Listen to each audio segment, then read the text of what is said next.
Looking back at the history of golf, man, what is golf missing? Steroids. It's missing performance-enhancing drugs. Peptides. They got this thing coming out called the Enhanced Games. I think you guys have all seen it on Instagram for sure. If you haven't, look it up. It's where athletes across multiple sports are being appropriately followed by medical doctors, tested, but they're also being given the full gambit of performance-enhancing drugs that we have at our disposal these days in an effort to break records. And, you know, somebody might say, well, huge muscles aren't good for golf, or that at some point it's diminishing return, but there are a whole host of performance-enhancing drugs out there that don't necessarily make you big, but make you much faster. So here's the next question that I have for you guys about the US Open pre-preview. Yeah. After winning the Memorial for a second time, do you guys think it's Scottie's time? Like, does this course match up for Scottie Scheffler the way the Memorial does and some of these other golf courses? Scottie's gonna win. Welcome back, everybody, to Pull Hook Golf, the podcast. I'm your host, Matt Cook. Tonight, we've got our co-host, The Butsy. We've also got our tour insider and Brent Grant here with us, as well as we are going to have our 2025 US Open pre-preview show. That's the pre to the preview, if you can't tell. And with that, folks, we do want to give a quick shout out, as it's obvious what our topic is tonight. But I want to give a shout out. We've got some new sponsors as well. So obviously, you guys know Devereux Golf, DEVEREUX golf.com. Utilize the promo code PullHookGolf20 at checkout for 20% off your entire order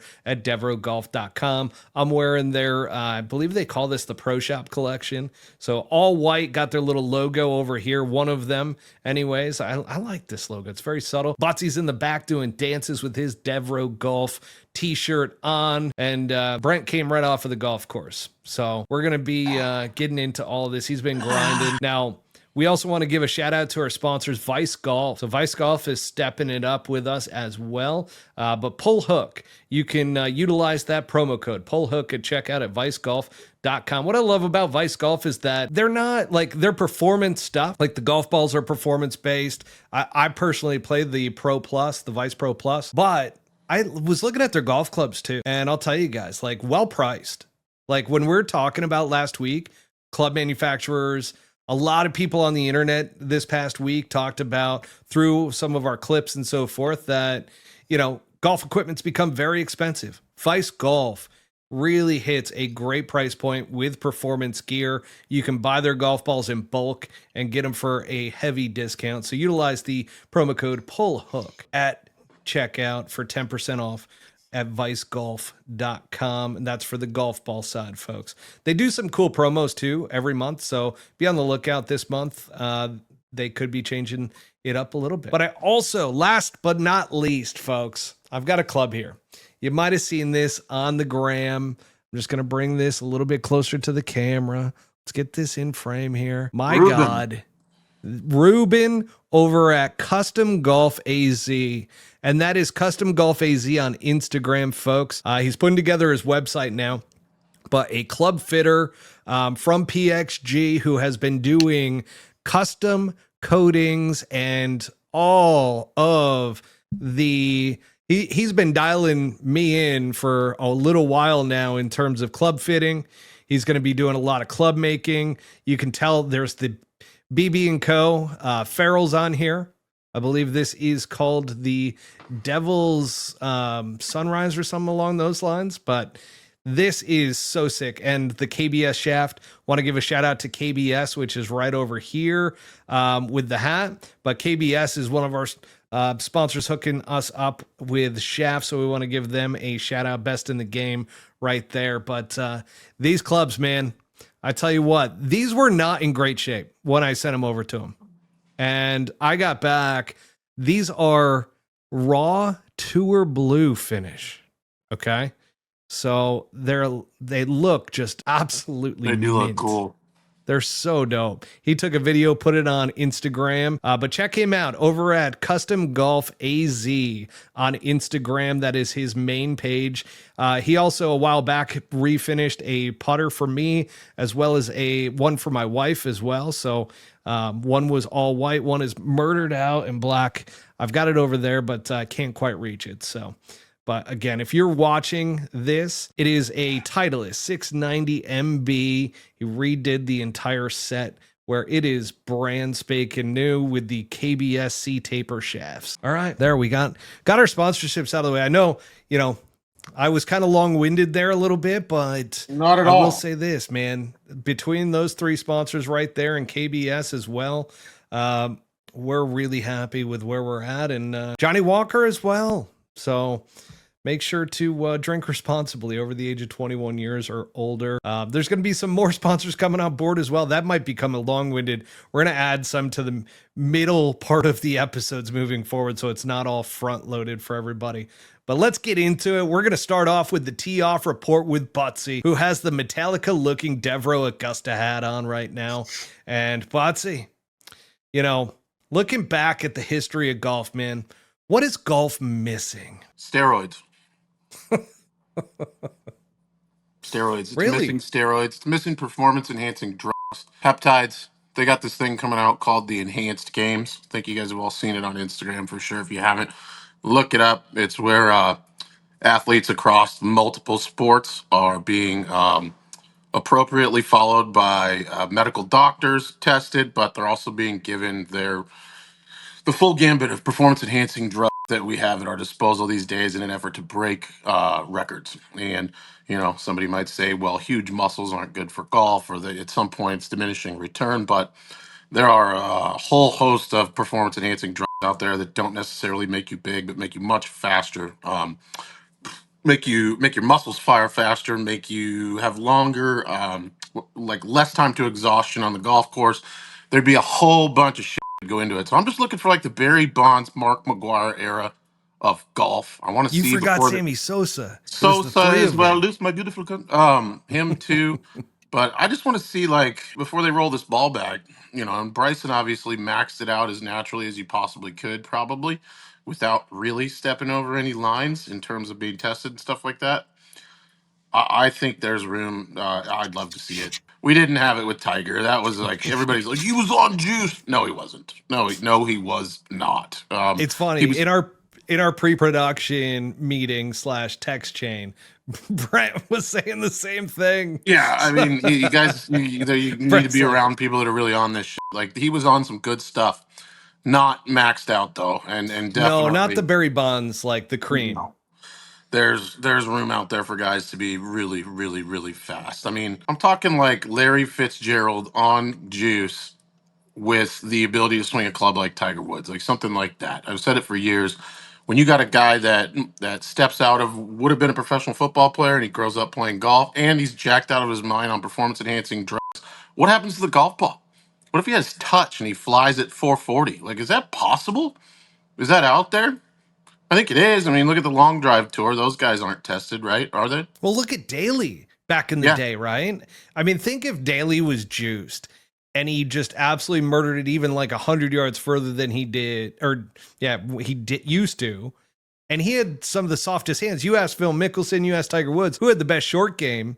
I've heard from multiple people that both of those gentlemen have talked about that John Daly had the softest hands in golf and had the best short game by far. For sure. I'm just curious to see what would happen, And again, it's not bodybuilding workouts or anything like that. Like that you take stuff in bodybuilding to look a certain way and achieve a certain look, but in golf, I mean, look at this guy. I'm telling you, in the enhanced games, he's a swimmer. He was already a gold medal winner. And you look at the transformation that he's undergone and what he looks like now, when he's about to go and try to break these world records. If anybody like that played golf, like holy fuck. So, anyways, that's what it's missing. Well, we got a new audience member here. So obviously we got Track Golfer on. We got Joe Bauer on.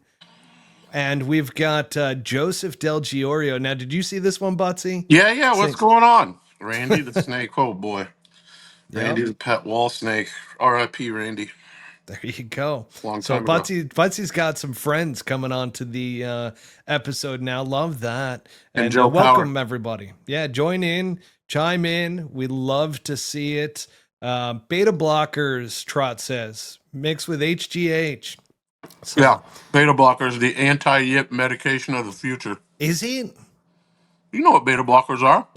I don't think I do. Beta blockers are heart meds that control your heart rate. So what guys were doing is they were taking these heart meds because it wouldn't allow your heart rate to get into a yip situation where like you could have anxiety and you have that racing heart out on the golf course. Couldn't do it. And they got caught for that and finally kind of put a stop to it. But yeah, imagine if you were so worked up and your heart never got over, 90 beats. Be a Man. little easier to perform. Yeah. Sure would. Wouldn't have the yips for sure. Scottie Holdridge over on X. Have we covered the dentist yet? Not yet. No. We're about to get into the longest day in golf. So that was a fun little segment there, Butsy, with the steroid era. We haven't had it in golf, and man, unfortunately the drug tests are going, so we're probably never going to see it. But it could have been quite fun to see guys bombing at 450 and having soft hands like John Daly. Yeah. It sure would be interesting. For sure. I always said too, like the only way to level the playing field completely is just to allow anybody to do anything to themselves. I always thought that, it's their body to be able to do what they want. And if they're willing to put in that and sacrifice, I mean, playing golf, whoever saw the documentary on HBO about Tiger Woods knows about sacrifice, because man, that dude did not have a life playing through junior golf and everything. Golf was his life, and he was forced to do it for the most part. The aid, just to finish real quick, the aid with that stuff, it's more so in recovery, right? Like pitchers were on it in the major leagues, not because they bombed the baseball, but because it allowed them to go throw, 15 nights in a row and get up and be healed and do it again. Imagine that for the longevity of a 4-day golf tournament when you're out there walking and you're absolutely exhausted. If you woke up half as exhausted every day, that's a pretty big performance benefit. So it's not just, speed and power. It's that too. Yeah, for sure. All right, let's get into the longest day in golf, which I got to ask you guys, and I'm going to start with you, Brent. I mean, because you've got some strong opinions around some of this stuff. But who's got the longest day moniker? Because we heard it with the Grass League Open qualifier this year. And now, obviously, with the U.S. Open qualifier, which kind of was the original OG longest day in golf, where guys are playing 36 holes, are playing pretty much all day. Which one is the longer day, Brent? Well, I believe isn't the Grass League qualifier 18 holes? It's only 18 holes. And it's a with how many? 2-man scramble. Yep. Okay. Very long day. Par 3 course? On a par 3 course. Cool. All right. So the opposite of that would be 18 holes by yourself, walking, playing that golf course twice in the same day. Almost 100% certain that 6 a.m., 5 a.m. wake up at the latest to a 7 p.m. finish. I think that's got. So I think Grass League, just so that I kind of set the table properly, because I probably didn't at the beginning of this. I kind of baited you a bit, but the Grass League states it because of the starting time of the first group to the last group that plays, because they go from early in the morning all the way through to like, what it go till, Butsy, like midnight? But one person isn't playing all a.m. day. One person isn't playing all day. That's kind of the. That's why I started with you, Brent. I knew you were going to bring the heat on that one. Butsy, what do you think when it comes to the longest day in golf? Who owns that moniker now? What do you mean? So is it the U.S. Open qualifier that owns that moniker, or is it the Grass League because of the period of time that qualifier goes on for? For the individual, the U.S. Open. For the venue, like the totality of the day, the Grass League. Wow, love it. Okay. We got through that one with ease, gentlemen. Let's talk about the longest day in golf, U.S. Open style. So there's some standout stories that took place. And Brent, I know that you've been keeping a close eye on all of this. Let's talk about some of these standout stories. First off, Cameron Young wins in a playoff. And, Fowler was in that qualifier. Max Homa was in there. In Ohio, both of them fell short, so they're not going to be in the U.S. Open. There's also a few guys as well, but let's talk for a second about a little bit of drama, because Max Homa split again with another caddy. Oh, after really? only a couple weeks with him. Yeah. I didn't So know that's that. why he was carrying his own bag. It started as kind of this feel good story. And then they started asking him, and insiders started telling news outlets and so forth what was really going on. And Max Homa has lost another caddy. Brent loves it. We've lost Brent. I mean, come on with this shit already. This guy kills me. This guy absolutely kills. So he gets fired by one of his closest friends, and for whatever reason decides that can't find a person for 36 holes and decides to carry his bag. What more of a reason would one person have other than just spitefulness to go do that? That is Little poopy unbelievable. pants. He was a poopy Especially pants. after 4 days at the memorial, getting paid God knows how much money, getting X number of points. Like, this is ridiculous at this point. This guy is living the high life. He's got a great family. He's super happy for him off the golf course. But every decision he has made as far as golf is concerned over the last year and a half has done nothing but to show him as somebody that makes a ton of excuses and points fingers at those that really have nothing to do with who hits the shot. It's ridiculous. I mean, come Little on. poopies. Yeah, poopy pants.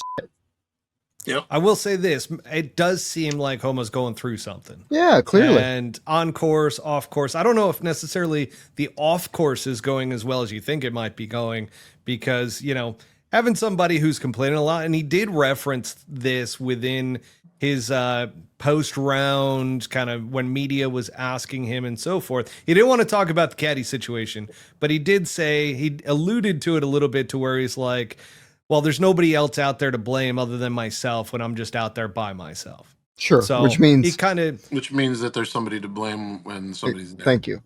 Yeah. exactly. And I think That's he's such aware a- of that. That's I such mean, a poop comment. it is, but at least he's aware of it. And it might not be something that he can necessarily control right now. Actually, that maybe you're right though. Maybe that is what he Maybe. means by it. It's I would rather not have the outlet. Yeah. Yeah, I mean, I think everybody goes through stuff, but I mean, the fact that he, you know, I don't think there's anybody that disagrees that signing with Lulu was a good idea, but getting rid of the golf company that had been with you since God knows how long, and then coach, and then who knows who else, and then obviously he got fired by his caddy. I mean, it's pretty clear that there's something else going on that is almost like he's just shooting from the hip right now, and he's not really sure where he stands with a few things. He probably got thrown for a loop with having a kid, which I can tell you it absolutely does that. But I'm very surprised that for somebody that is as comfortable as he is, seems to be having trouble with the simplest of things. I think he's just lost, man. Like a lot of people attach their personalities to their golf game, and when it's not going well, they're not a happy person. I've seen it numerous times, and I'm it's guilty of that. unfortunate. Yeah, it's unfortunate, and it's something that you got to learn from and realize that you can't attach your personality and your mood to your golf game. Like, that's got to be something that's separate. And you would think that a pro golfer would have realized this and already have gone down that path, but you know, everybody learns in their own way in different times. But I do want to go back to the fact that Max Homa, so all he needed to do was make birdie on the par 5, the last hole. He hit the green in 2, 3 putts in order to go into that playoff. Devastating.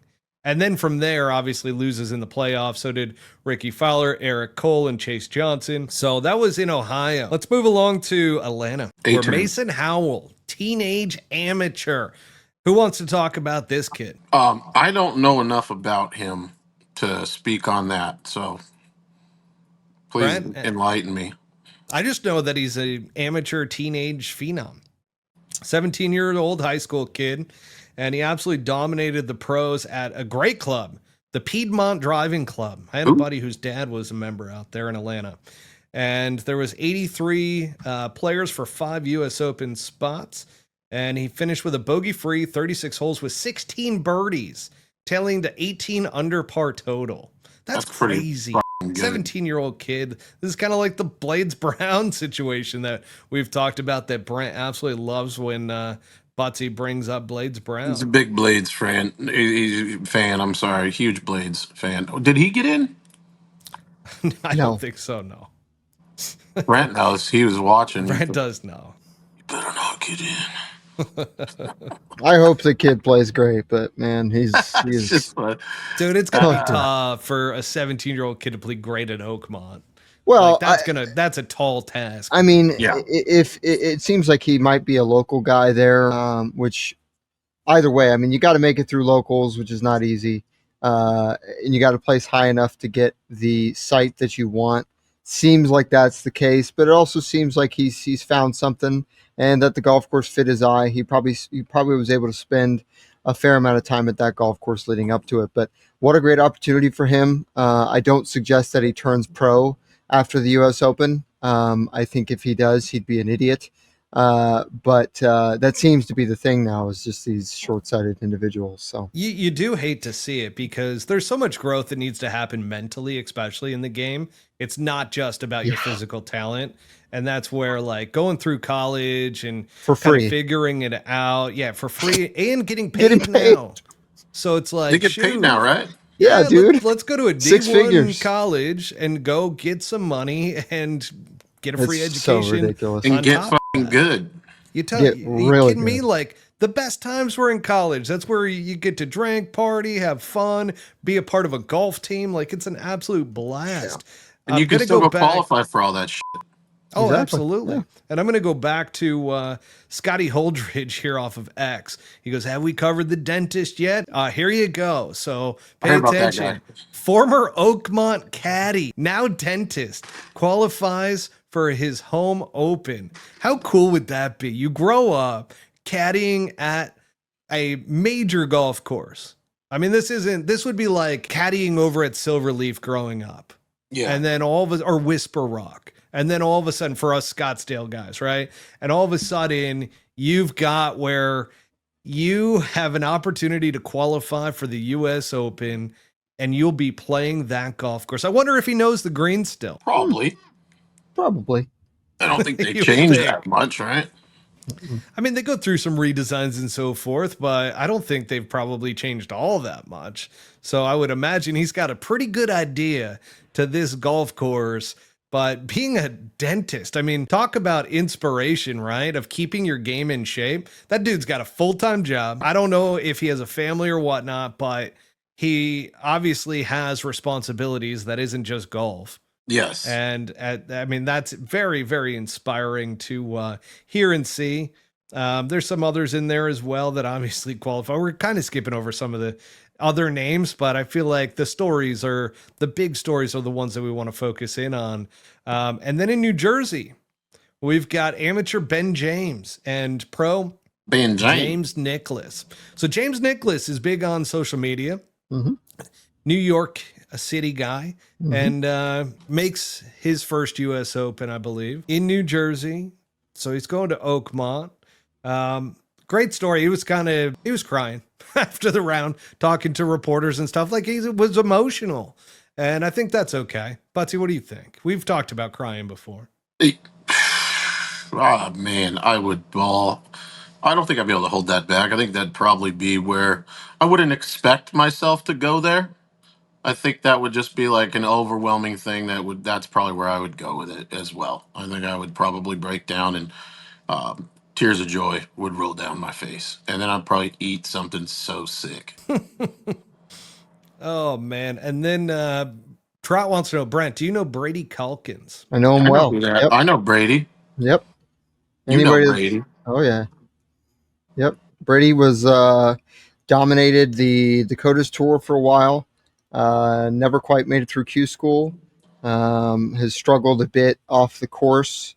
Kind of just fallen into just certain things. And then qualifies for the Korn Ferry Tour. I think it was last year or the year before. Just kind of shits the bed, unfortunately, and then drops off the planet. But apparently he's still playing, so he's qualified, and I love the guy. He's a testament to what perseverance and It really is, and I wish him all the best. He's a good dude. That's dope. So Austin Whittington wants to know, can we talk about the hate Evan Thompson got on Twitter? I'm not familiar. You mean the Are you kid guys that familiar? thinks yeah, I've seen his videos a couple times. What did he say? What was so controversial? I don't know what he said. I don't know anything. I don't know anything other than that, he's kind of playing it as if he is kind of, like a big deal.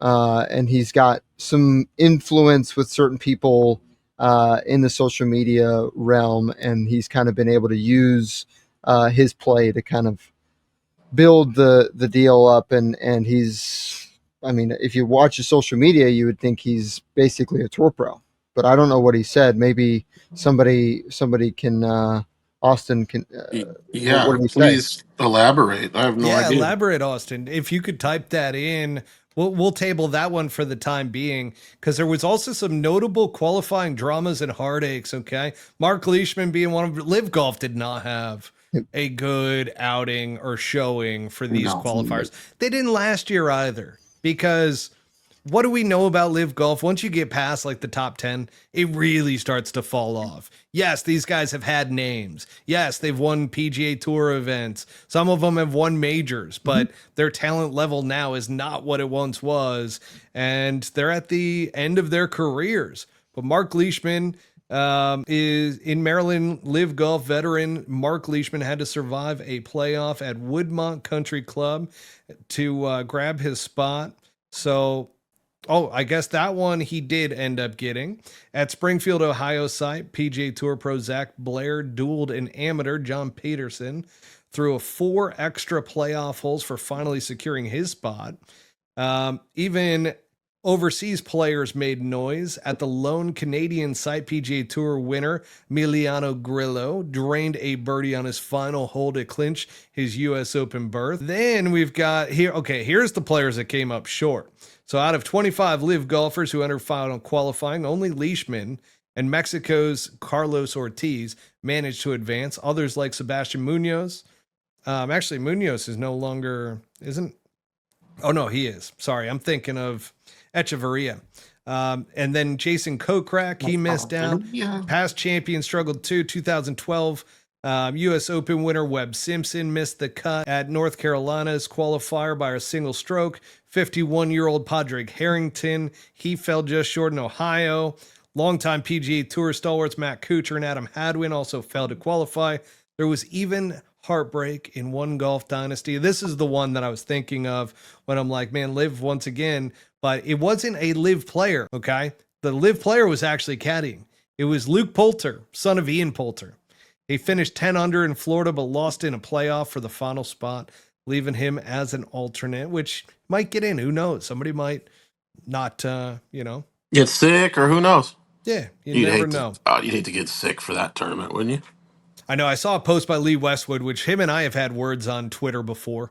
And, really? Sure enough, we've gone back and forth on a couple things, but I did see he wrote this really nice post about Luke and Ian, and just said I love that for them, really do. So great stuff there. I didn't know that he missed out up until earlier after he had posted that, because I don't think the results were in yesterday before that. But anyways, that is the longest day in golf. Let's see. Austin Whittington has chimed in with giving us a little bit more background. He finished way behind an Atlanta YouTube golfer. Many think he has fabricated scores like a 59. Just found it interesting, all the hate, but to his credit, he did qualify. Well, can't fabricate that. So, I mean, it is what it is. Mm-hmm. I don't have much on it because I haven't done a whole lot of research around Evan Thompson. I don't even know who he is. So I guess that's I think like Austin said, he's a YouTube guy. I think he's got some sort of playing history, but it's Okay. He's qualified All right, for the U.S. Open and blew up about it. We're going to test you real quick here. Darkside D says, anyone know the alternate priority? So it's like based who gets in off from the different locations? Yeah. So from what I understand, the alternate priority list is based off of strength of field, So generally, who was there, what it took to qualify, and generally you can't get in as an alternate unless somebody from your site drops out. So that's how they kind of get rid of.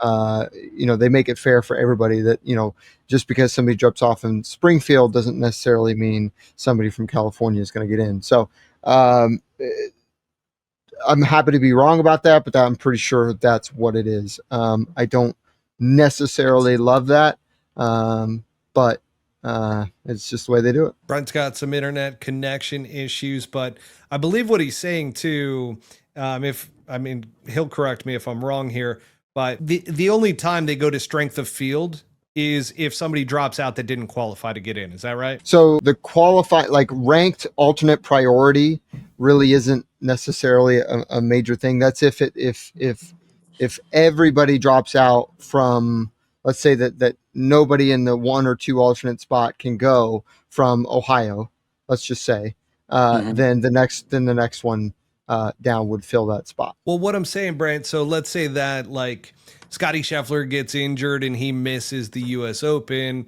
an alternate is going to fill in that spot.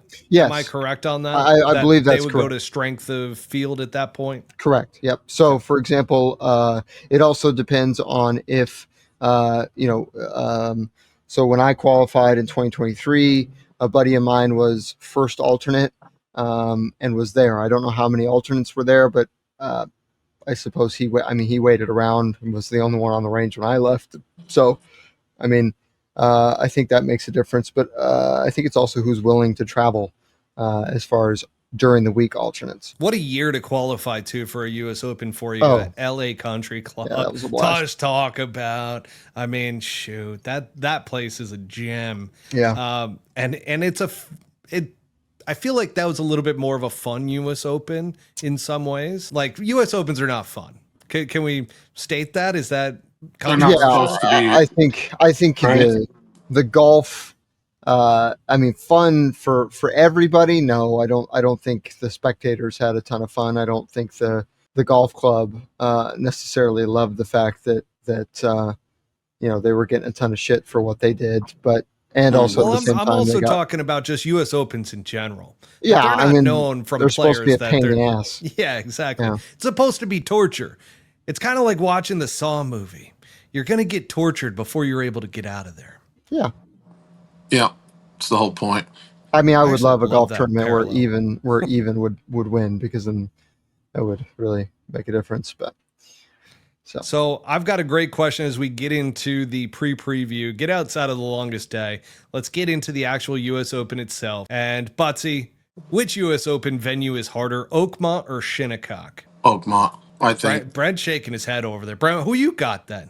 Shinnecock is the number was way higher at Shinnecock than it was at Oakmont when Dustin Johnson won. I think Oakmont this year is going to be just absolutely disgusting. Oh, it's super hard, but the way Shinnecock is designed and the way it played, guys were doing crazy things. Phil had that thing where he putted it off the green or almost putted it off the green or whatever it was. Kicked it back.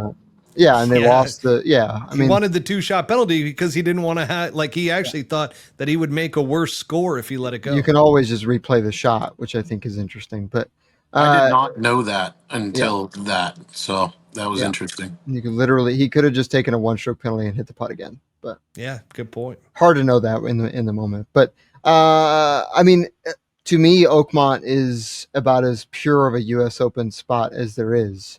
Long, difficult off the tee, difficult into the greens, and the greens are rolling a 16. So there's no, it's not tricked out. It's not that they have to do anything to the golf course necessarily. Just grow the rough out and keep the greens as they normally are. Do you think Shinnecock gets tricked out? I think it has to be in order for it to.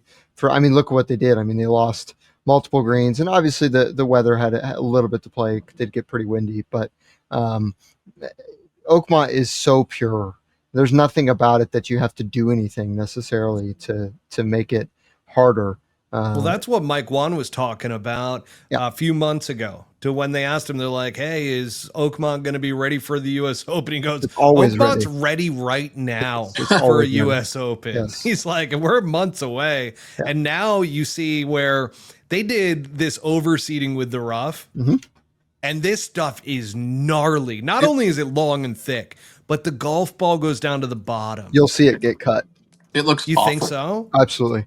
I don't think so. I So- think they keep it. I think they want, once again, I think Mike Wan, he was in place last year too, wasn't he? For Pinehurst? Yeah. For How many US Opens has Mike Wan been a part of the USGA as the head of it? three or four. I think this is the one though for him that he's like, we're gonna have a US Open. This is the venue. We're gonna have guys shoot over par. I mean, the rough right now is so crazy, and it's not just thick and deep though. The ball, somehow they figured out this overseed in the rough that actually mixed two different types together, and it sits all the way down at the bottom of it. Like it barely ever sits up. And so it's going to be one of those US Opens where you have to hit fairways. There's going to be guys in the rough that can't get wedge back to the fairway, I think. Exactly. Like, So that's kind of what I'm saying. So for example, at LA, they brought in a few fairways and kept the rough pretty thick leading into the week, and then the week prior they went out and literally widened certain fairways and ended up chopping the rough. Part of the reason why they did that, it's not a deep. What did he say? He said the field. That's why it's not a deep field given the conditions. I think is what he's saying is like. Oh, okay. It's only a few guys. We're gonna get to that. Yeah. That's actually what That's is a huge next. point. Is who are the realistic contenders? So we'll get into that topic in just a second. So yeah, let's keep this conversation going though, because I will say this: I think Shinnecock is the harder of the two. However, Oakmont is the more pure test for US Open. Absolutely agree. That's where I just. Yep. It's going to be fun to watch the misery. Oh, it's going to be like watching the movie Saw. Like I said, there's going to be a lot of guys that aren't willing to lose fingers, to lose limbs in order to survive. They're going to die out there. So What's the Trot might need to do the research for us real quick, but what's the highest winning score in a US Open in the last 20 years? It's a good question. You know, like how bad have they made it in the last 20 years? And is that going to be eclipsed this week? I also think that Oakmont is long enough to where length isn't going to be the ultimate advantage. Like it's going to obviously be an advantage, but accuracy depends on the weather and length is going to be what is ultimately going to matter. Which let's check. What city is that in? I know it's in Pennsylvania. It's in Pittsburgh. You're going to win a hole from 220 in the middle of the fairway versus 125 in the rough. So I mean, it's raining. It's raining all this week into next week. Oh my God! Really? It's gonna be some lettuce out there. So this is kind of what I'm saying, right? They may cut it. They have to cut it. They have to cut it. Well, yeah, they're going to cut it, but it's going to be the length that it probably is right now. I mean, it's going to be about 4 inches, 3.5 to 4 inches. But it doesn't have to be super long. There's another friendly bet. I'm just going to throw this out there. How many guys pull out of the tournament or get injured from the rough? Like, is anybody going to call out a strain? Do you think that happens? 6. I'm going to say over under 3. So Brent's trying their ass off to gouge out of this shit because it is the U.S. Open. You're not going to hold back. 6. Rose +1. So +1 is the highest. +1, that's Marion. And then Brooks, I don't remember where you said Brooks was. kept it +1 in 2018. 18. Was that the year before or after Dustin won his U.S. Open at Oakmont? God, it might have been. Oh, Brooks won it at Shinnecock. Duh. Yeah. Fuck. Yeah. Yeah, and Brooks won it at like 8 or 9 under or something like that.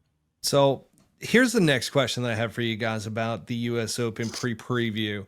Yeah. After winning the Memorial for a second time, do you guys think it's Scottie's time? Like, does this course match up for Scottie Scheffler the way the Memorial does and some of these other golf courses? Scottie's going to win. He's going to win. I don't think it matches up. Do I want to say he's not going to win? No. But it's probably going to come down to somebody like a Ludwig that is just. Wow, you like Ludwig this week? I do. I think he's. We haven't even, or next week. I think it might be somebody like that that is just so orthodox and so. Oh, there you go. Miguel Cabrera. +5 at Oakmont. Yeah. I remember that one. I think it was raining and pissy the whole time. Yeah, I think it's just going to come down to somebody like that. I think the reason is Scottie likes to work the golf ball. It's not that he's incapable of hitting it straight. Obviously, he's the best ball striker on tour. But he does win at places where the greens sort of do the thing, where they kind of do the thing. They're big openings and they kind of feed and such. And Oakmont is just, it's just tiny. It's like every single green is such small targets. And honestly, the other part about it is that when he plays with the top players, the first couple of rounds, he doesn't necessarily get out there and crush it. So, Butsy, what about you, man? You said it's Scottie's time. Scottie's going to do it. What are you thinking this week or next week? I think he's just going to put it in play, and maybe the 3 or 4 holes out there where he can get something down there that's relatively short off the tee, he's going to outmatch people. I mean, what I mean by that is 6 iron into a green, 5 iron into a green. He's going to have 10 footers. He's going to find a way to do that. And other guys aren't going to have distance control and get that done. And then they're going to fall apart when they hit it in the rough. I just think he's going to fucking chip it around out there in the short stuff and shoot. I'm going to say right now, 4 under, 3 or 4 under for the tournament and win by probably 3 shots. Wow.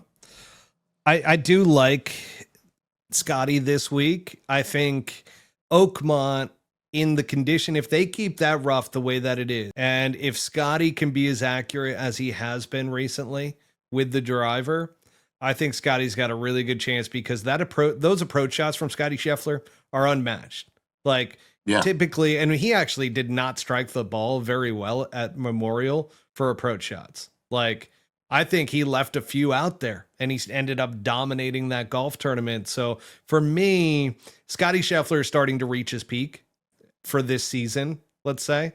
And I do think Scottie Scheffler has a really good shot at winning the US Open this year. But again, let's see. Well, let's see what happens. I don't think it is as obvious as last week was with the Memorial. So let's talk about the contenders, because who are the realistic contenders at the US Open this year? And I put together a little list here on the PGA Tour side, and I wonder if you guys agree, disagree, and so forth. But PGA Tour wise, we got Scottie Scheffler, we got Rory McIlroy, who's got a chance to win, Xander Schauffele, Justin Thomas, Ludwig Oberg, and Colin Morikawa. Those are the guys that I've listed. Can you guys think of anybody else from the PGA Tour side that has a shot at this? And then we'll go over LIV next. Sepp Straka. Sepp, yeah, I was going to say Sepp. Sepp has been playing the big, lefty, strong. The lefty, he doesn't bomb McIntyre. it that far though. No, I'm just saying he's got to get. He's got the girth. Yeah. It's Who else did you say, Butsy? I think Robert McIntyre. Bobby Mack. It all depends on the weather, man. I think if it's playing the way that it should play, firm, fast, and playing its hardest, I think that's where the guy that hits it long and straight off the tee and can land long irons, soft, a guy like Rory, a guy like Xander, guys that are long enough. And the reason why I think Colin doesn't necessarily stand a whole lot of chances, because he doesn't, his mid to long iron game is, I'm not saying he's bad at it, obviously he's very good, but he's not necessarily the greatest on the big long courses. I mean, the PGA that he won was at TPC Harding Park, which is anything but a long golf course. Trot disagrees with you. He says Colin's going to hit the most fairways. It's his week. Austin Whittington says that Russell Henley is a guy to look out for. Great putter.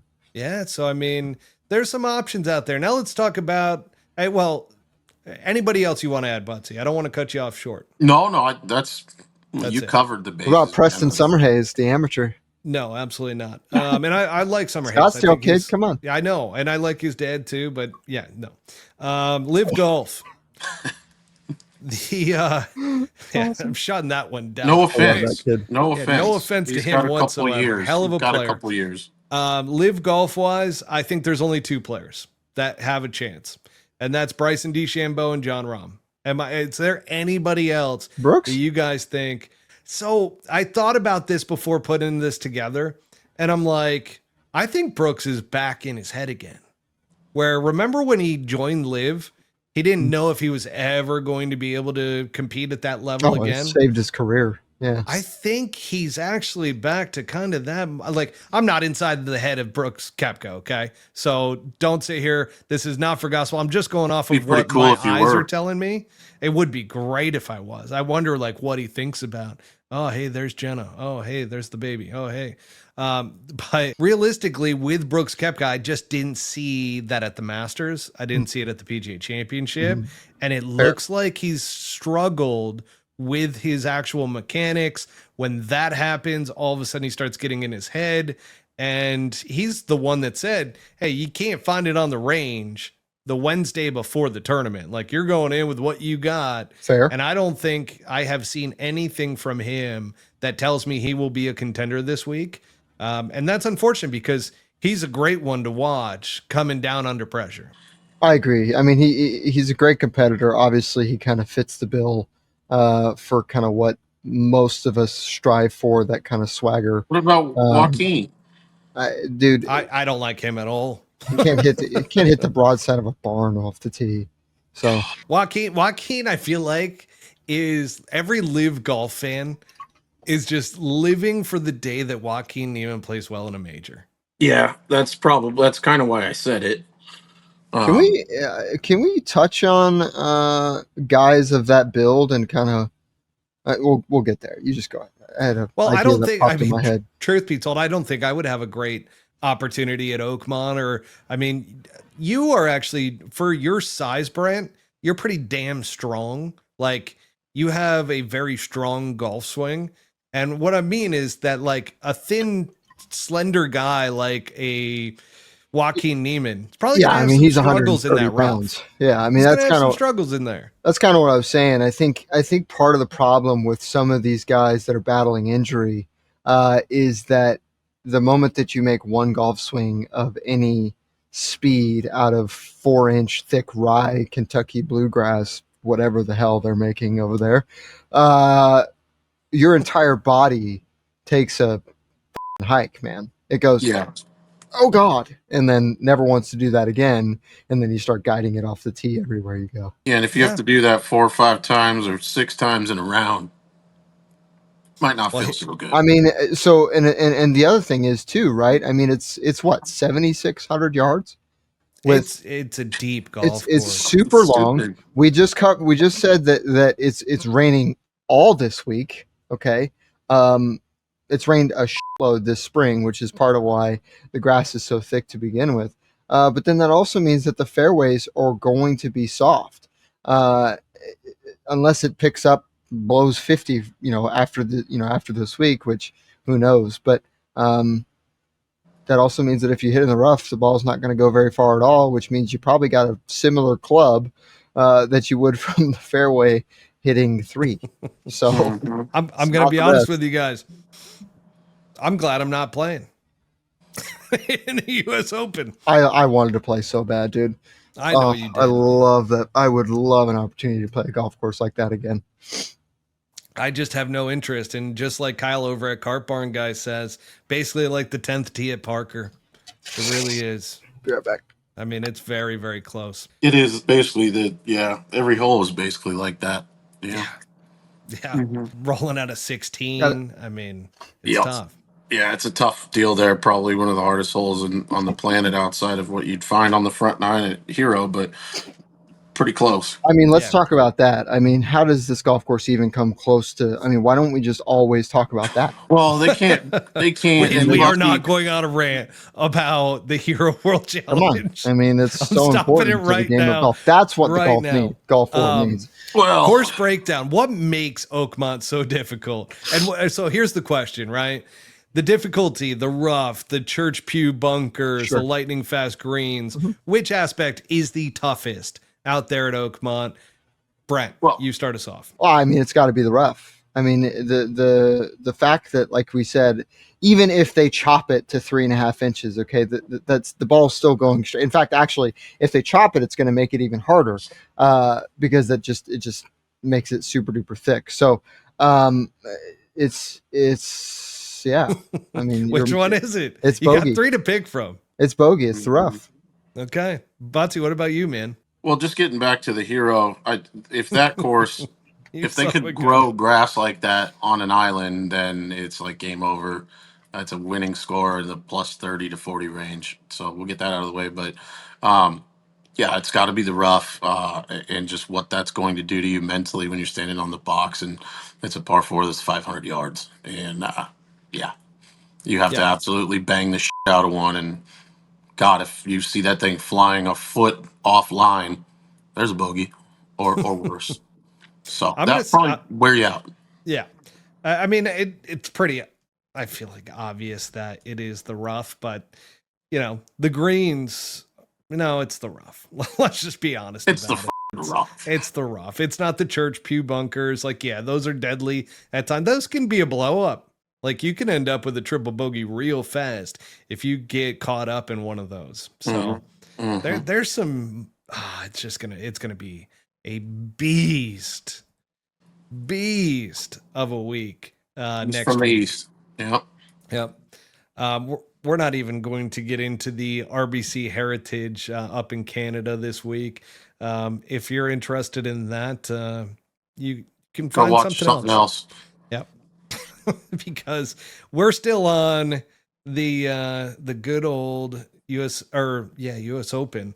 But I did want to talk about LIV Golf just for a second again. So neither of you. So Brooks Koepka was the only name that really came up. Joaquin Niemann, Butsy, you threw that out there just to get some material out there. Yeah. Anybody else that you guys think from the LIV Golf side? I think Patrick Reed played well in the Masters. Obviously, the golf course suits him, but we don't really hear about him much. And it would be interesting to see if the cheater guy can, putt his way around that place and put up I'm a fight. sticking Might with do Bryson well. and Jon Rahm as the only two that have. I don't think John even has stands a chance. Bryson, I think John for does. sure, but I think John got a taste for it at the PGA Championship, and that's something that you need to have those nerves going on again under Yeah. pressure. yeah, U.S. Open's a whole other thing, and There not at is, Torrey. by the way, some practice round chaos so forth coming out of Oakmont. Apparently, Yeah. Adam Scott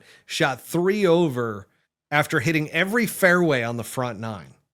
Okay. Rory McIlroy tripled the second hole and bogeyed the 280-yard par 3 8th hole after hitting a 3-wood. This is Rory McIlroy. Yeah. Had to hit a 3-wood on the par 3. I mean, this course is no joke. That is for sure. They'll play that tee once. That's just, it's a beast of a So hole. the reason why I said what I said earlier about what certain pros did at LA Country Club is because these guys were playing, and we know that they played because they're going out there to be like, you need to change this, you need to change that, and there's kind of this back and forth that happens to where guys just flat out say, it's like, listen, we're going to just do this if you don't make this change. For example, on 18 at LA Country Club, because they decided to bring the rough all the way in from the left, guys just said, well, we'll ship it down number 1 if you don't widen this fairway. And then, of course, that's what they did and made 18 just a pretty much nothing hole to begin with. So it was unfortunate, but hopefully they don't make too many changes to Oakmont because it is, as you said, one of the most pure, if not the purest U.S. Open. Yeah. venue. I think it's the Yes. purest test of I agree. golf. Darkside D says Rahm flames out lately. Olympics is what he points to, and also Quail Hollow. And I mean, there's no disagreement there. I mean, No. and when he won for the first time on LIV and he beat Terrell Hatton, his own teammate, he almost choked that one in. Like, you could see the nerves in real time during that tournament. So yeah, I think he's got some issues with some nerves ever since he went over to LIV for whatever reason. I don't think it's a LIV thing, but I do think that he's got some nerves that he's dealing with. Maybe it's when you kind of falter a little bit, like you've been at the pinnacle, you've been at the highest level playing your best golf, and you kind of peak, and then all of a sudden you have that downturn. Getting back to that peak level, that's a tough thing to do. Cart Barn Guys wants to know, how's the blue check feel? So I don't know what you're referring to. On Instagram, we finally got it. So that was a long time coming. Oh yeah. We finally got the blue check mark on Instagram. They wouldn't even let me pay for the longest time because it wasn't in my name. And that was the only way they were going to verify. So Yep. yeah, I think that's It's what a you're big referring deal. to. It's a big deal. We believe in the blue check mark. Big blue check believe. mark guys, this crew. Okay, let's move it on. So obviously, the next question, which is pretty obvious after hearing about these practice rounds. Butsy, will we have an over par winner this year? Yeah, I don't know, man. I don't think so. You already referred to Scottie Scheffler winning at 3 to 4 unders. I think your answer is probably no. I think he's going to find a way to somehow be under par by the end of it. And I think there might be him and maybe one other guy. Brian, what about you, man? What are you thinking? Over par? 2 over. 2 over. Ooh, you think so? I think the fact that you said it, Matt, the fact that you gotta be able to withstand some torture out there, which means, you gotta cut off a limb or two to be able to survive. And, that doesn't happen just on one day. That's a decision that those guys have to make every other hole in some cases. So depending on how you hit it off the tee, Justin Rose would be a phenomenal dark horse. I don't think he hits it well enough off the tee, but nor does he hit it high enough with his long irons, but we'll see. So I got a random thought based off of, as you were talking about, well, I will tell you, Scottie Scheffler, to me, as I'm thinking about this, Scottie's dealt with some, like, he's got a little bit of a temper. Like, he gets frustrated out there. Yeah. And he's not the easiest bag. Like, early on, we had his caddy on before he went to Ted Scott, and he was reluctant, but ended up getting into it that Scottie Scheffler's a really tough bag. Now, obviously, him and Ted Scott have this great dynamic. I think Scottie's matured a bit, but as we know, like we talked about it, we're like, we don't know what Scottie Scheffler does for mental preparation. Like, is he actually practicing breath work? Is he actually like doing any type of mental like work on his game? And we kind of all said, and I believe it was Butsy who said this, is that it's God who he trains, and that is certainly, it's helpful. There's other ways of going about mental preparation without necessarily knowing it, like preparation, like literally going through a routine over and over and over again and relying on that routine, because it takes your mind off of the situation at hand and allows you or your subconscious to actually do the action. But I just wonder with Scottie Scheffler, that's why I'm not sure about him at Oakmont. I wonder how he's going to do when there's a lot of struggle throughout and has to lose a limb here and there out there on the golf course. So, I mean, I think what makes Scottie different is that while he is hyper competitive, there's no doubt about that, and that's kind of where that fire comes from. The reason why he consistently just walks away with these tournaments is because as he said, his victory's already secured. He's not walking out there going, if I don't win this golf tournament or if this goes out this way. He's committed and disciplined to his faith, and it makes a difference such that his entire identity and being centers around that. and he just lets his competitive and skillful nature come out on the golf course. I mean, look at how unorthodox he is. He's probably one of the most, if not the most unorthodox number one golfer there has ever been. I love the Nike ad that had him in his finish with his feet together and kind of like off to the side. I mean, that was awesome too. Yeah, I mean, it's incredible. I think it's a testament to what it means to be serving something larger than yourself. I'm with you there. I think so. And that's different for everybody. I mean, you got to do your own thing, right? So, but I think Scottie Scheffler gets to even another level. Certainly if does. All of a sudden he is. I don't know if there's much. I don't know if there is another level, man. I mean, because I just think it's mental. He can get to one more level mentally, because I still see that with under pressure, he struggles a little bit. And it's funny because on the broadcast, they're talking about how much of a closer he is and everything. And he is when he is in those moments, but when it comes down to one putt in order to win something, like we've seen it time and time again, that he struggles under those pressure situations. So that to me is the mental side that Scottie Scheffler can, if he put purpose to working on his mental game, not just, having belief in something else beyond himself and trusting in that. Certainly I think that helps. But if he actually put attention, focus, and purpose to that, I think that could be big. That's where I'm at with that. I'm trying to look up, as I was saying that, I was kind of multitasking. I was trying to look up the Nike ad. It's real good. Gosh, I wish I could pull it up on the screen right now. I can't. But it just says best player in the world ? And then it says guilty underneath with a period next to it. God. And it's Scottie Scheffler in his finished driver position, which his legs are crossed. It's so ridiculous. It's so ridiculous. It's so good, though. I absolutely love that. Now, as we get back to this, let's go over early betting odds right now over at FanDuel Sportsbook. Scottie Scheffler's plus 280. It's obviously your favorite. Yeah, dude. But this is not as crazy as the Memorial was, because remember, only by 30 points. next best odds were plus 1600 for the Memorial. Next guy. Bryson DeChambeau and Rory McIlroy are plus 750. So odds are low for those three. Then you got Jon Rahm at plus 1200, Xander Schauffele at plus 2000, Ludwig Oberg at 2600, Colin Morikawa plus 2700, Patrick Cantlay, Tommy Fleetwood. Those guys are interesting to me at plus 3100.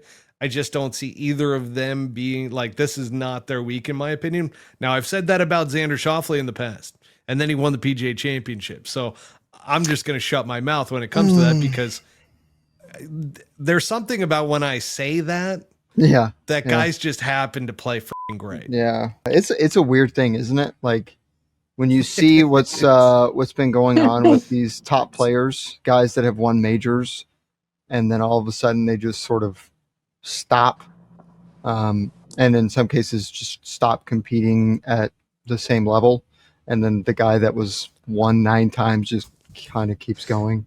I also love too that last week you were just shitting on Patrick Cantlay. Once again, gets another top 10. Just not a top player, as right. That one's gonna live with you for a while. 15th in the world. Hasn't won in how many years? I know. Let's get back to the odds real quick. Justin Thomas at plus 3,400, Shane Lowry plus 3,800, Sepp Straka plus 4,000, Joaquin Niemann plus 4,100, Victor Hovland, Jordan Spieth plus 4,200. Sung J M, Tyrrell Hatton, don't call him Tyrell, Sam Burns, Justin Rose, Adam Scott, Tony Finau, Cam Smith, Brooks Koepka, all at plus 5,000. You got Russell Henley at plus 5,500. Matt Fitzpatrick, don't call him Matthew. Hideki Matsuyama at plus 6,000. Corey Connors, Jason Day, Wyndham Clark, Ben Griffin at plus 6,500. So, Butsy, I'm going to start with you, man. Who you got winning this damn thing? Scottie.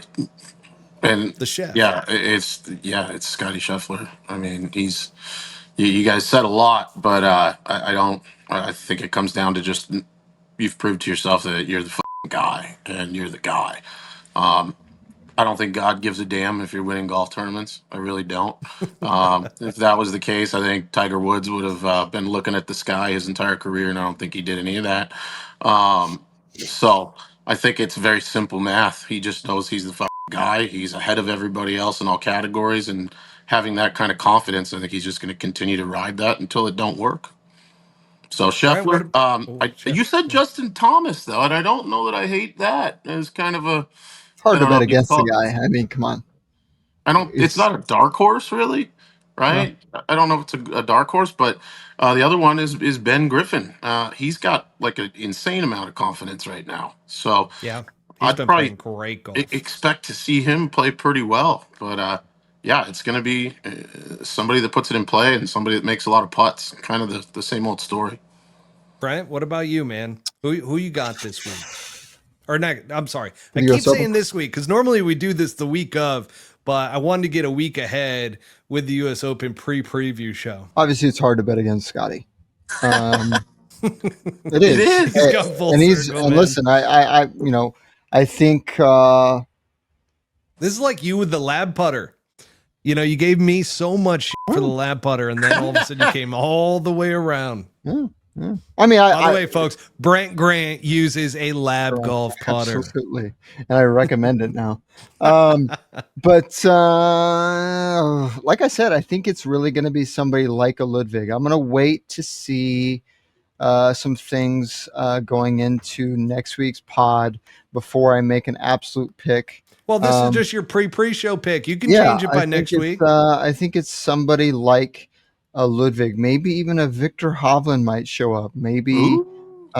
somebody of that strength and ability to hit their long irons high and soft. Rory is obviously up there as well. So This one, in my mind, this fits Rory very well, but I really don't think since he won the Masters, I kind of have this theory on him that I kind of want to see play out, that I just don't think he's that interested. And he's just going to kind of coast for the rest of the year. Maybe there might be something that gets him going, like the Ryder Cup, but I really just don't see it for Rory next week. And Bryson is an interesting one. I don't think he is accurate enough for Oakmont, especially with his irons. So he was complaining at the Masters about the golf ball. Now somebody needs to make him a golf ball. That's the only chance that he's going to have at Oakmont. It's still funny. God, man. It would be cool to see a Rory Scheffler showdown. I don't know if we've seen that. Like That would be cool. It would be cool to have Bryson up there, have Rahm we haven't up seen there. a real showdown really at all, aside from Rory's just absolute Rory and Bryson. play. I mean, that was last year's U.S. Open, but I would love to see not only just two guys going at it. I'd love to see like four of the top guys. Yeah, we wanted that at coming the down the PGA stretch. too. I think what makes this U.S. Open different than any other golf tournament is that it really is going to come down to who can hit it the straightest off the tee, and it's a lot different than Pinehurst. I think we can all agree that if Bryson gets a bad lie one time, when he missed the fairway, it's donezo. So, but we'll see. I have a hard time saying Rory because I still believe that he's resting on his laurels. So, I probably personally right about that. Yeah, but he's the best. He's probably the best driver, and definitely one of the best with his long irons. So it's really tough to. So who are you going with? One of those this three or early? four people that I Well, just say one of them.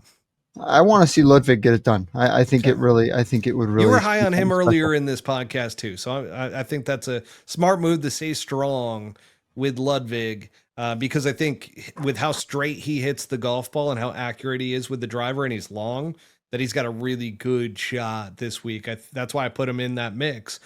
But I want to see Scottie Scheffler, and I do think that once again Scottie Scheffler will prevail. But I want to see him in trouble early Thursday or Friday and not lose his cool not, and to see him rebound and have a really good stretch of holes after that. So potentially a triple bogey could come up on a Thursday, and I want to see how he handles that. What about Justin Thomas at Oakmont? I love Justin Thomas at Oakmont. I think Oakmont is one of those golf courses where Justin Thomas can be himself out there, where he can show off his skill set. And I think he knows how precise he's got to be. So we'll see with Justin Thomas. He's on the list of guys that I think can compete. But again, if I go back to that list, there's what? 1, 2, 3, 4, 5, 6. There's 8 guys in total. 6 guys from the PGA Tour that I think can win, and then 2 guys from LIV Golf. But I will say that Sepp Straka, as well as Ben Griffin, are kind of dark horses in my opinion. They're not necessarily from an odds perspective. And then my 2 dark horses for next week are going to be Dustin Johnson, which Cart Barn guys threw out there. Kyle said it, just because he won there previously. And, you know, you can't really count out Dustin Johnson. He doesn't get too emotional out there. So he might be one of those guys that if it's an over par score that wins it, he could potentially get that done. Then you've got Bud Colley, who grinder, absolute grinder. Hits it nowhere. Doesn't matter. Doesn't matter. This is I'm the okay one. with that. This is the, yeah. I mean, I would love to see. Yeah. Dustin's plus 15,000. Bud Colley's plus 21,000. They're dark horses, Brett. They're dark What about horses. Justin Rose? Justin Rose could be a dark horse, but there's nobody that grinds harder than that guy. He will not be outground. No. And by the way, Trot Golfer, I think I saw from you, he asked, can an amateur win this? No. Yes. No. Absolutely. Not happening. 100% it can happen. No chance. We're not going to see an amateur in the top 10 this week. Mark my words. Or you don't think so? No. Okay. We'll talk about that offline. I want to see it happen. That's why I'm putting it in the universe. I'm saying it because reverse psychology on the universe. That's absolutely. Beautiful. I think we've seen it happen numerous weeks. You know what? Here's what I want to see happen. I want to see Preston Summerhays pull it out and see if he can get up there and get some confidence leading into his last year in college. That'd be pretty cool. He's a good kid, really good kid. I think that's awesome. Did you guys know? Did you guys know that Gordon Sargent didn't even make it to nationals? No. Mm-hmm. The guy that is the, the genesis of the PGA Tour University and the PGA Tour Accelerator program is going into. Luke Clanton is technically. No, Gordon Sargent got his card before Luke Clanton. I know. Yeah. But Gordon Sargent didn't even make his squad for nationals, and this is his final year. It's a tough sport. It's a tough sport, man. Yeah. But we've talked about it with Nick Dunlap. Just imagine if Nick Dunlap stayed in school and all of a sudden had the driver yips. He's not making it to nationals, probably. Yeah, but I mean, he had the driver yips because of likely what he's doing off the golf course in the gym. But I mean, I love this one. Joseph Del Giorio. Wish the GOAT Pat Perez was in the field this week. If Pat Perez was in the field this week, he's probably going to shoot at least, well, one, he wouldn't make the cut, right? Second, 87. Yeah. Actually, he would withdraw after the 9 holes on Friday. I think you're spot on with that. Yeah. He's not somebody who could handle that type of mental. Straight to Vegas. Yeah. He'll lose an arm and he's just like, yeah, I'm done with this. No, he'll chip a nail. Anyway, I'm out. But he can't say anything. All right. That's true. You're wrong. Thank you. Let's talk about the broadcast. This is the last topic for tonight. Yeah, Joe Buck. NBC is going to have the broadcast this year with. Oh, it's not Fox? USA Today. No. Oh. So that's what that was kind of my point here is that remember when Fox did the broadcast for a hot second? Joe Buck. Yeah. It was terrible. Yeah. Joey B. It was really bad. And actually, one of the early ones, I think it was the Winged Foot one, they had Holly Saunders on it, if I'm not I mistaken, think you're right. way back when. So my question to you guys, since we do a podcast show, Yes, you should do the broadcast. Absolutely. no. What makes or breaks a broadcast in your opinion? So Brent, I know you're going to be vocal on this. 100%. Get after it. I mean, on top of who they view, when, what they're doing, and all that other stuff that we already have covered 4,000 times.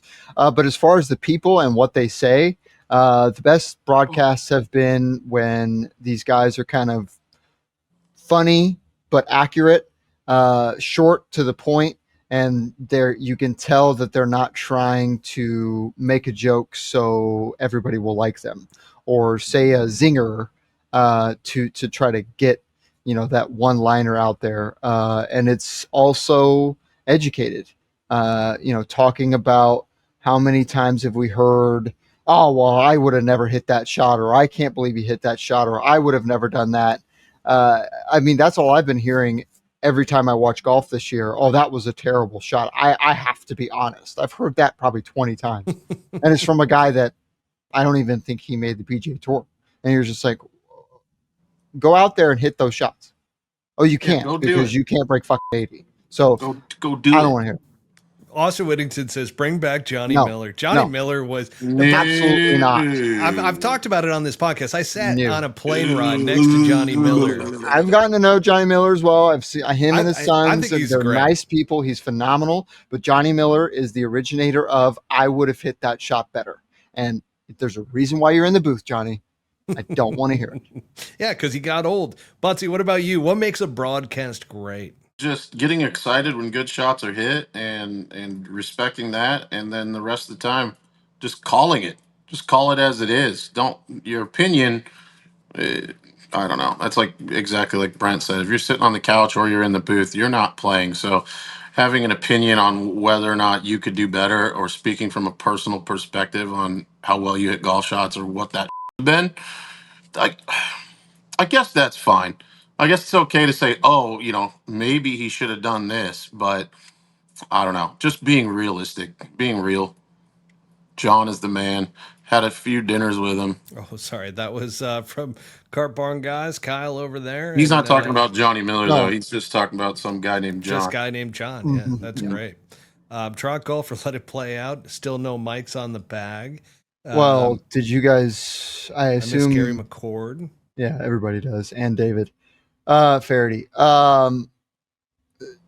Absolutely. Johnny Miller is 100% the man, and he's a super nice human being. I'm just saying. Kyle, once again, folks, has chimed in. He says, Johnny is the man, Brent, one of the greatest iron players ever.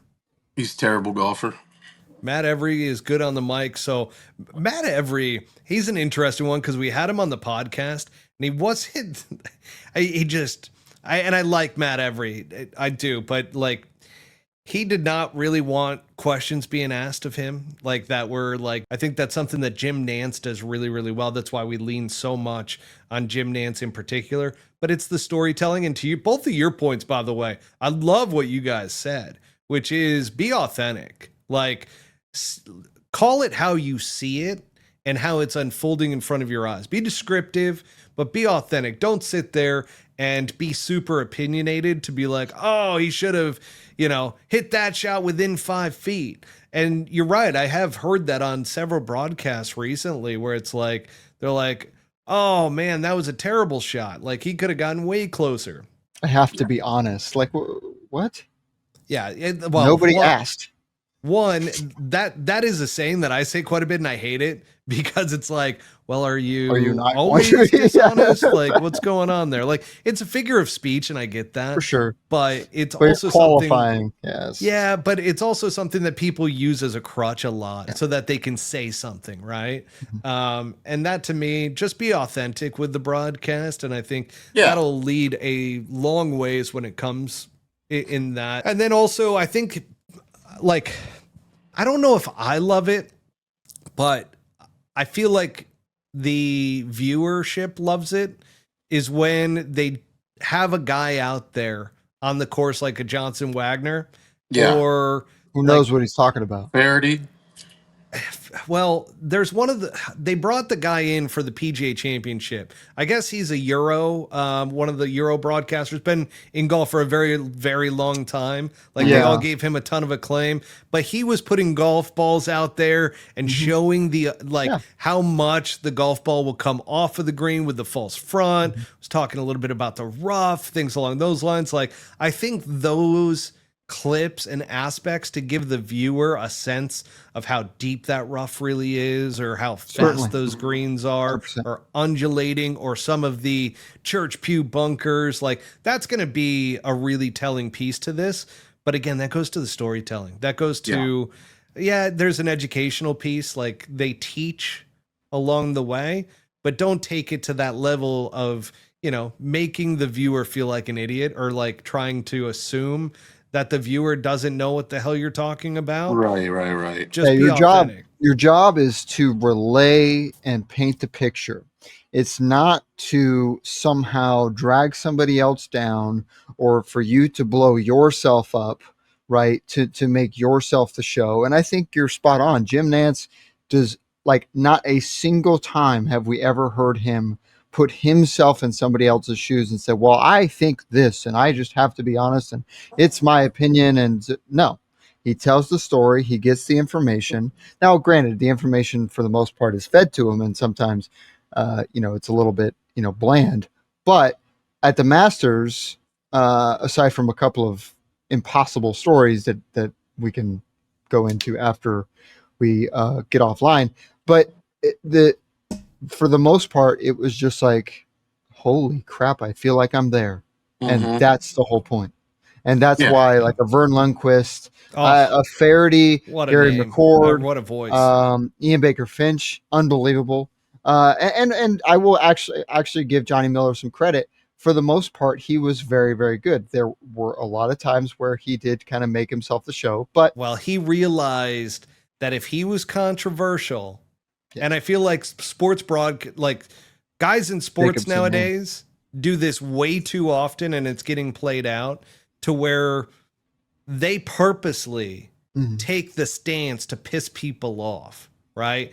And Johnny Miller was one of the original guys that he knew people were going to get upset by the stuff he was going to say, and he was direct. Did it anyways. He loves himself. Went after it, and he wasn't always wrong, though. That's the other thing. He shot it from the hip, 100%. and he did it to spice up viewership and everything like that, I feel like. But at the end of the day, he also had some of those true opinions as well. And he developed the walking farts, and I think that was part of the reason that his career ended short, because it was something that they tried to, like, subdue and edit out, but he was farting so much that the other broadcasters, they were laughing or puking. It smelled really bad, and it's something that doesn't get out there, but he got the walking farts, and a lot of people don't know that. And that's where we're going to end this episode, right there with the walking farts, folks. If you are a new viewer or listener, do make sure to subscribe to the channel on YouTube or on any of the podcast platforms. Wherever you listen to podcasts, we are available. Pull Hook Golf is the name, and Hitting Hooks is our game. But we do want to give a shout out to our sponsors tonight, where good old Devereaux Golf. Utilize the promo code PullHookGolf20 at checkout at DEVEREUX golf.com for 20% off your entire order at DevereauxGolf.com. Again, Vice Golf, utilize the promo code PullHook at checkout for 10% off your orders of golf balls. Buy those in bulk, by the way, because you end up getting at least 20% off if you do that. And they're such a great price ball, and they're a solid performance ball too. That's what I love about them. We also want to give a shout out to my guy who finished up these Titleist 690 MBs for me in the Tour Raw Blue, or Raw Tour Blue. Titleist 690 MBs from Custom Golf AZ on Instagram, folks. He is going to be setting up shop, and you can get all your club fitting needs taken care of by him, as well as refinishing of golf clubs. So make sure to get out there and check out Custom Golf AZ. And if you've got any needs, any old clubs that you're like, man, those blades back in the day were awesome, get them cleaned up, get them fixed, get them refinished, because again, these were not in great shape. And he did a phenomenal job on these. When I saw him, I was just drooling yesterday. I can't wait to play these tomorrow night in the Grass League Skins game over at Grass Clippings. So looking forward to that. You guys are going to see these. KBS, we want to give a shout out to them for the shafts.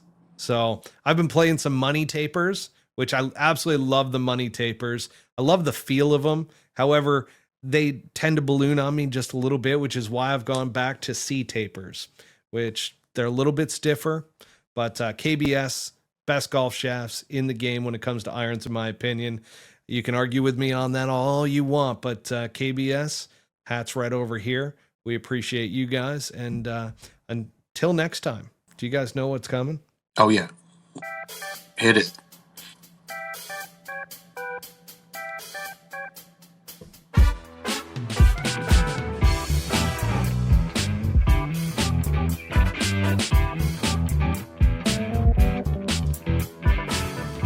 Peace out, everybody. A-Town down.